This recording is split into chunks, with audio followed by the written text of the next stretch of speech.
ওকে বাবা।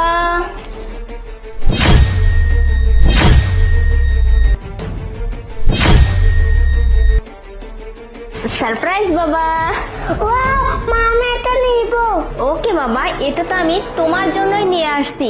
এটা শুধু তোমার, ঠিক আছে? তোমার তো খুব পছন্দ হয়েছে, কিন্তু তার আগে বাবা, এটা পাওয়ার আগে তোমাকে এই যে এখানে খাবারগুলো আছে, এই খাবারগুলো আগে শেষ করতে হবে। শেষ করতে পারলেই এই পুতুলটা তোমাকে দিব। ঠিক আছে, সব খাওয়া শেষ করবো। দাঁড়া বাবা। বাবা শোনো না, এই খাবারটা না ঠান্ডা হয়ে গেছে, আর ঠান্ডা খাবারটা তোমাকে খেতে হবে না, আমি গরম করে নিয়ে আসতেছি, তারপর খাবে। ঠিক আছে বাবা। ম্যাডাম, খাবারটা তো ঠান্ডা হয়ে গেছে, আমি খাবারটা গরম করে নিয়ে আসি। এই দাঁড়া, শোন, খাবারটা না তোকে গরম করতে হবে না, তুই গিয়ে তোর কাজ কর, যা প্লেটটা রাখ। আর বাবা, তুমি খাবারটা খাও। ম্যাডাম, খাবারটা গরম করে নিয়ে আসি না।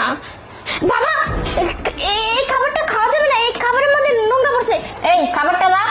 এই শোন, খাবারের প্লেটটা এখানে রাখ, আমি বলছি না খাবারে কোনো ময়লা নেই। আর তুই তোর কাজ গিয়ে কর, যা। বাবা, তুমি খাবারটা খাও। শান্তা, তুই খাবারটা নষ্ট করে দিলি কেন? তোর এত বড় সাহস, তুই খাবারের মধ্যে কি মিশালি? খাবারটা তো নষ্ট করে ফেললি। বুঝতে পারছি, আমাদের বাসায় না তোর আর থাকা হচ্ছে না। তুই তাড়াতাড়ি গিয়ে তোর ব্যাগ, কাপড় চাপড় যা আছে সবকিছু গুছিয়ে নে, যা। ম্যাডাম, আসলে আমি বুঝতে পারি না কি থেকে কি হয়ে গেছে, আমি কিছু বলতে পারতেছি না। ম্যাডাম প্লিজ ক্ষমা করে দিন না। তোকে না আজকে আমি দেখে নিব। তোর জামা কাপড় সবকিছু প্যাক কর, ঠিক আছে? যাই হোক, ম্যাডাম চলে গেছে। বাবা ইরফান, শোনো না কি বলতেছি। তোমার মা আছে না, তোমার মা এই খাবারের মধ্যে জানে কি মিশিয়ে দিয়েছে।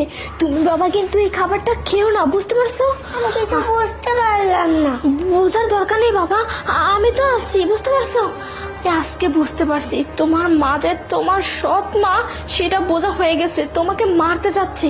বাবা তুমি কোনো চিন্তা করো না, তোমার বাবাকে আমি সব কিছু বলবো, বুঝতে পারছো?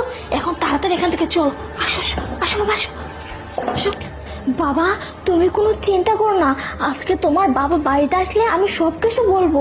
আর আমি তোমার সাথে আছি, তোমার সৎ মা কি কি করতেছি তোমার সাথে সবকিছু বলবো, তুমিও বলবা, ঠিক আছে বাবা? হিমা, বাচ্চাকে কি ওষুধটা খাওয়াইছিলে? আরে আরে, আর বলো না, আজকে তো ওষুধটা খাওয়ানোর জন্য আমি ভাতের সাথে মিশিয়ে দিয়েছিলাম, কিন্তু ওই যে কাজের মেয়ে শান্তা, ওর জন্য না আমি ওষুধটা খাওয়াতেই পারলাম না। আরে এই ওষুধ সে ওষুধ না, এটা বিষ। এটা তুমি কেন খাওয়াওনি? এটা খাওয়ালেই তো কাম। আরে তুমি বুঝতে পারতেছো না, আমি অনেক চেষ্টা করছি, এই শান্তার জন্য না সব প্ল্যান ভেস্তে গেছে। তোমাকে দিয়ে কোনো কাজ হবে না। একটা কাজে দিতে সেইটাও পারোনি, যে করে হোক ওটা ওকে খাওয়াতেই হবে। আরে তুমি